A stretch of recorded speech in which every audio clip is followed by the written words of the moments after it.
ինչ հատկանիշներ, իրավական նորմեր կան, որով անձը համարվում է քաղբանտարկյալ։ Քաղբանտարկյալ հասկացությունը եղել է բացառապես քաղաքական տիրույթի հասկացություն եւ ժամանակի ընթացքում տարբեր միջազգային կազմակերպություններ տարբեր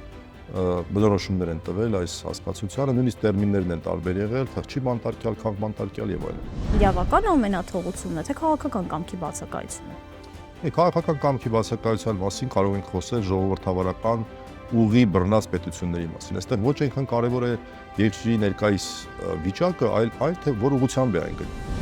Այն կառույցները, որոնք որ իրենց վրա ստանձնել են եւ երկար տարիներին քիչ թե շատ հաջողությամբ իրականացրել են մարդու իրավունքների ստանդարտների նկատմամբ միջազգային իրավական վերահսկողությունը, այսօր ձեռնպահ են մնում այդ գործառույթից եւ իրենց լռությամբ երբեմն նաև հակառակ բնույթի գործողություններով խրախուսում են Հայաստանի Հանրապետության իշխանություններին ել ավելի սաստկացնելու քաղաքական հետապնդումները։ Ցավոք սրտի դա իրականություն է։ Իրավաբանական կլինիկա այսօր 20:49 երկրի եթերում։